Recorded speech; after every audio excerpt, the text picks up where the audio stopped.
What's good? It's your boy Fanon. Going to talk about something that Oscar De La Hoya said about Canelo Alvarez, and that falls within the category of sad but true. And what that was is he said that after Gennady Golovkin is knocked out by Canelo, that everybody will forget Canelo's issues around having tested positive for Cambuterol. So it's not going to taint Canelo Alvarez's legacy. And sad but true, Canelo's right. Or Oscar De La Hoya is right about what he said is about Canelo. And it's as being, and I'm a Canelo Alvarez fan. I go and I say this every video I do about Canelo Alvarez, that I like Canelo Alvarez. I'm a fan of Canelo Alvarez. I want to believe the best about Canelo Alvarez in this, him having tested positive and it being on accident. But it is what it is. He tested positive. Now, before I go into that, though, I want to thank everybody for tuning into the channel. Thank you for subscribing. For the people who are not subscribed, please subscribe and hit the bell icon. And that way you can be notified when we release videos. And also want to thank you to everybody that supports the channel on Venmo, Patreon, and the super chats on the live streams that we do. And we do live streams pretty much every morning right after Trail Boxing Talk with 78 Sports TV and Black Fight Fan TV. And also please remember that 78 Sports TV will be back live streaming again in sometime in October, and we're going to be doing a contest, a super chat challenge for his comeback live stream, and I will beat all of y'all. So you've been called out. Don't sell out. Show up and see what you can do. Now, on to the subject. He's 100% right, Oscar De La Hoya, that it's not going to matter that this dude tested positive for Cambuterol. Even say, if I was going to be the worst, like a Canelo, somebody that didn't like Canelo, and I like Canelo, and I think that he's going to beat Gennady Golovkin this time. I thought he won the fight last time, and it is what it is. If you don't agree with me, that's not the subject matter of the video. So I love to respond to comments, but if you're going to nag me about whether I think the guy won or not, I'm not going to respond to that. Because, you have what you see. I have what I saw. It's what it is. It was a draw. And Canelo Alvarez having tested positive, if I want to be just a devil's advocate and I say, look, man, this dude is just doped up. He's doped to the gills. I know he is. Once he beats Gennady Golovkin, nobody's going to care about it. And it's not going to affect HBO showing his fights. It's not going to affect people tuning in and watching pay-per-views. It's not going to affect whether or not he's going to get in the ring with Charlo. They will have absolutely no effect on anything. And there's multiple accounts of that happening.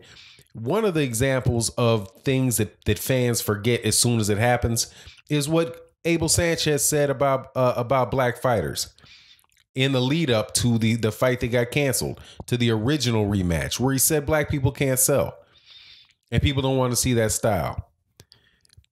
People just miraculously forget that guy said that. And even if they did care, they forgot about it right off the bat. As soon as something else happened, hey, it's a new day, new news, sweep that under the rug and just move on. And that's just in that fight. Also, people are okay with Alexander Povetkin. Alexander Povetkin is doped up several times. But hey, he's the mandatory for the WBA. He's the WBA mandatory for the heavyweight championship. Though he's tested positive for performance-enhancing drugs 3 times. Luis Ortiz tested positive 2 times. Dillian White tested positive. Vitaly Klitschko wasn't able to go into the Olympics at super heavyweight because he tested positive. There's a whole lot of people who test positive for dope because there's a whole lot of people in boxing that are on it. And we hear, the funny thing that I see about it is that people never forget to accuse people of being on performance enhancing drugs. But once they're found to actually have been on performance enhancing drugs, then it's like, hey, who cares? Oh, it just magically goes away. But Errol Spence Jr. has puffy nipples. You'll hear about it from a certain demographic of fight fans every day, every time his name's brought up. So it's the suspicion of being on it that people will use to taint a fighter in the lead up to a fight. But when they're actually test positive for it and their fighter is fighting that guy and favored to win regardless, then all of a sudden it doesn't matter. It's a dangerous fight and everything's okay. So absolutely, Canelo Alvarez is right that if Gennady that Canelo Alvarez isn't going to lose a thing by testing positive for Cumbuterol, and it won't have anything to do with whether or not people in Mexico believe the story about it being tainted meat, and it very well could have been tainted meat, just like when Luis Ortiz said it was heart medicine and his doctor said, hey, it's heart medicine. That I prescribed it for him. He didn't use it as a masking agent for performance enhancing drugs. I prescribed it for him for his high blood pressure. Hey, some people believed it, some people didn't believe it. And just to tell you that I'm not necessarily somebody that I know that I'm a supporter of Luis Ortiz in this regard, that he deserves to get more fights with people and people are ducking him. But I won't sit there and tell you that I don't think the guy had doped up. But like I said, if depending on the person, if you are a Tyson Fury fan or a Deontay Wilder fan, if Luis Ortiz, I was adamant that Luis Ortiz didn't deserve the fight because he had tested positive against Deontay Wilder. But once Deontay Wilder beat him, I am going to hold it out as an accomplishment because the guy is one of the best fighters. But still, he tested positive, and that's not something that a lot of people are going to bring up. And he's not even a big money earner. Alexander Povetkin as well. Tyson Fury as well. When I'm a huge fan of Tyson Fury. Now, what I've read about whether he actually tested positive and the B sample coming in negative, I've read stuff. I still believe what I believe based on that. Other people have a different understanding of what happened. That's okay. But he tested positive. And he's still fighting, and he will be if he beats Deontay Wilder, he'll be the lineal champion. The guy that I believe is the cleanest guy in the sport and is actively trying to be clean and make sure that everything is right about that is Deontay Wilder. I have no reason to believe that dude is doped up or has done anything differently. But even if you are a fan of his and something happened that could be explained, more than likely people will allow that to be explained away. Though it has not happened yet. Anthony Joshua, definitely the same thing. Definitely the same thing. If you're a fan of Anthony Joshua, if I'm a fan of Anthony Joshua, I don't see anything. If I'm not a fan of Anthony Joshua, I noticed that a guy that turned pro when he was 25, 26 years old, put on 30 pounds of muscle. Is he a bodybuilder or something? You're done growing when you're 22. I mean, you're not going to 30 that much muscle. I think he started weighing in at 230. He ripped full of muscle at 230 something, and then gets up to 255, almost pushing up to 260, just of more muscle, right? No body fat before, no body fat now. But he's never tested positive. If I don't like Anthony Joshua, that doesn't miss it. But that's never going to affect his ability to make money. It will never make a bit of difference. Only thing it will ever do is just add fuel to the conversation where I don't like him, you like him, I don't like him. And the root of that is that fans are fanatical, right? Fanatical.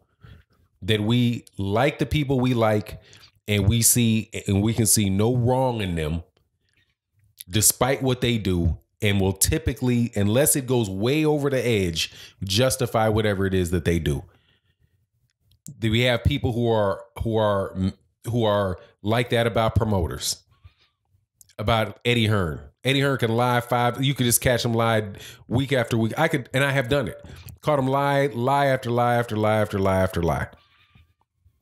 And I still have the same people telling me that it's the truth because Eddie Hearn said it.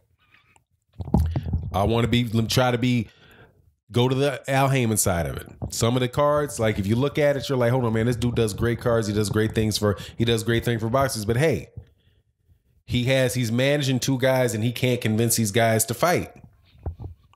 So still, even on the PBC side of things, we're having difficulties getting Errol Spence Jr. to fight, or Sean Porter and Errol Spence to fight one another. Right. So you should be able to point that out. But hey, people are big supporters of Al Heyman because of a lot of things Al Heyman does.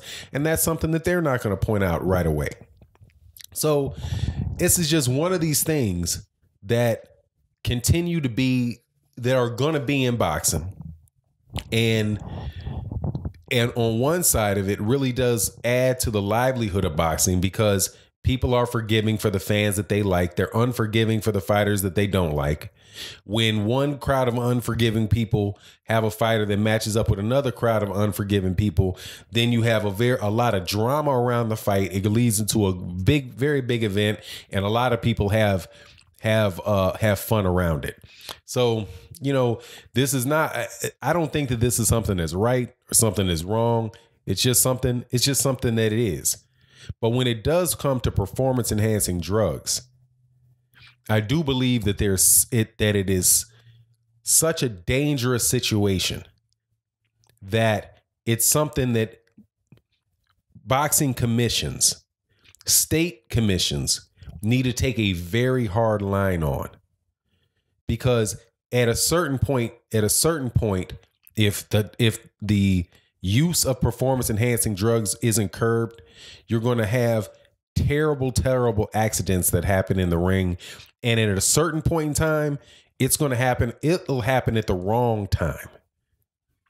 And there's never a right time for something like that to happen. Don't get me wrong, but it could happen at a time where, along with some other scenarios that go on, like mismatches.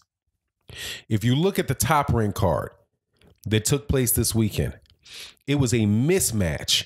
Every fight was a mismatch, except for the main event. Jose Pedraza versus Ray Beltran was relatively evenly matched. Both guys had a chance to win, but every other fight that I saw on that card, those guys, it was just, I knew who was going to win before the fight started. It could be entertaining for the fan because they get to see a knockout, they get to see somebody's head spun. But if you add that along with who the hell cares attitude about performance enhancing drugs, and you have a mismatch, you have an environment which